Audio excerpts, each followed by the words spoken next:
Club के meeting को लेकर के यहाँ बैठे हैं। अध्यक्ष और सचिव के बारे में पता है, ठीक है, और नोडल शिक्षक के बारे में पता है। तो जनवरी माह का जो हमारा मॉड्यूल है इसके अंतर्गत में हेल्थ एंड इको क्लब, तो यूथ एंड इको क्लब कर सकते हैं। हेल्थ टॉपिक है इस बार का, ठीक है ना। हेल्थ हमारा इस बार का टॉपिक है। हेल्थ कहते किसे है? स्वास्थ्य क्या है? तो health is the state of complete wellbeing socially, economically and mentally. स्वास्थ्य किसे कहते हैं? हर तरह से जो परिपूर्ण है, मानसिक रूप से, फिजिकल शारीरिक रूप से, तभी जाकर के अगर कोई फैट पर्सन है वो बोलेंगे कि that is healthy person. No, वो हेल्दी नहीं है। हेल्दी पर्सन और डिजीज फ्री पर्सन में अंतर होता है। डिजीज जानते हैं, कोई बीमारी है ना, एनी माइक्रोब, कोई भी जैसे bacteria, virus, fungi, protozoa, algae, ये सब वेक्टर होते हैं जिससे बीमारी होता है, ठीक है ना। और इन सब से जो बीमारी होता है तो हमें जैसे कुछ बेसिक बात इस मीटिंग में चर्चा करना है जिससे हम बीमारियों से बच सकते हैं, ठीक है ना। जैसे कॉमन जो बात है यहाँ पे हमें इस बात की जानकारी होनी चाहिए, जैसे सबसे पहले प्रॉपर सैनिटेशन। सैनिटेशन का मतलब होता है स्वच्छता। क्या होता है? स्वच्छता।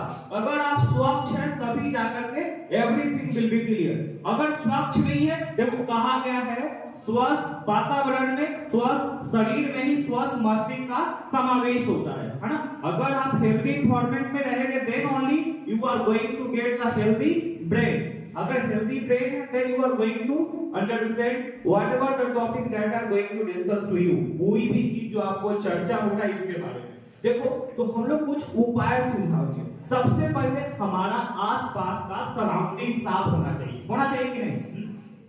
हम जिस सराउंडिंग में रह रहे हैं वो सराउंडिंग भी क्लियर होना चाहिए, साफ सुथरा होना चाहिए। तो पहले शुरुआत हम अपने आप से करेंगे। जो ड्रेस हम पहन रहे, प्लीज बात को सुनिए, जो ड्रेस हम पहन रहे उसका प्रॉपर ध्यान देना है। इन केस ऑफ गर्ल, आपको पता है कि as the age crosses from 14 years that is the menstrual cycle started, that is known as the period, and that time sanitation is properly required, है ना। कैसे स्वच्छता उस समय मेंटेन करना है इसके बारे में हमारा और मैडम का हेल्थ एम्बेसडर के तौर पे ट्रेनिंग हुआ था डाइट पिरोटा में। उसके आधार पे बताया गया था कि आप ग्राउंड लेवल पे अपने विद्यालय में जाकर के क्या करेंगे, वहां से हेल्थ एम्बेसडर में एक बच्चा और एक बच्ची को सिलेक्ट करेंगे जो हेल्थ के तौर पे गाइड करेंगे, ठीक है ना। बिकॉज देखो स्वास्थ्य ही सबसे बड़ा धन है, पता है ना। Health is the only wealth, है ना। हेल्थ इज वेल्थ, स्वास्थ्य धन है बोला गया है। तो ये जो जनवरी माह का जो हमारा टॉपिक है हेल्थ से रिलेटेड, कैसे हमें हेल्थ को मेंटेन करना है, प्रॉपर केयर करना है ना। और जिस प्रकार से हम जहां सराउंडिंग में है वो सराउंडिंग को सबसे पहले मेंटेन करेंगे। सेकंड थिंग क्या है कि जब हमारा सराउंडिंग मेंटेन होता है उसके बाद हमें क्या देखना है, क्या समझना है, क्या करना है, इसके बारे में जानेंगे। व्यायाम के लिए एक्सरसाइज इज नेसेसरी, योगा भी जरूरी है, उससे भी आदमी फिट रह सकता है। इसके बाद एक और है avoid junk food. Junk food जानते हैं, चाउमीन, बर्गर, पिज्जा, है ना, पास्ता, नाश्ता, मतलब जो भी मांग रहे हैं आप जाकर के वो सारा चीज जो आपको मतलब एट द मोमेंट दे रहा है क्या क्या मजा आ गया खा करके, लेकिन that is not good for our health, वो हमारे स्वास्थ्य के लिए सही नहीं है। इन डाइट के उस हालात में हमें क्या करना चाहिए, कैसे डाइट लेना चाहिए, किस प्रकार से हमें ध्यान देना है, इसके बारे में भी मतलब कि फोकस करना पड़ेगा। कि जैसे जो भी है, जैसे सबसे पहले बताया प्रॉपर सैनिटेशन, स्वच्छता जरूरी है।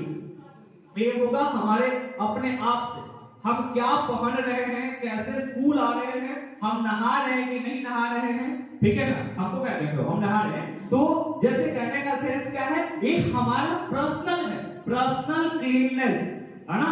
जो व्यक्तिगत साफ सफाई है वहां से आता है। आज हम बोलते हैं क्लास में जाकर के क्लीन कर दो, अब उसमें किसी को बुरा लग जाता है सर साफ करने के लिए बोल रहे, नहीं, हम लोग अपने रूम में रहते वहां साफ सफाई करते हैं, ये हमारा कर्तव्य है जी, इट इज आवर ड्यूटी, ठीक है ना। ये हमारा ड्यूटी है और उस ड्यूटी के आधार पे हम लोग अपना काम करने में शर्म किस बात की। जिस वातावरण में आप रह रहे हैं इसको आपको दर्शाता है ना। कोई बाहर से लोग आए बोले देखेंगे क्या किस तरीका से आप करवा रहे हैं मीटिंग, टाई का ड्रेस एकदम हाई फाई, और जिस तरीका से आप रह रहे हैं जिस इन्वायरमेंट में, वो इन्वायरमेंट पूरा करकट से भरा हुआ है। तो प्लीज अभी देखो, ये ऐसा होता है जहां पे हम लोग सारा चीज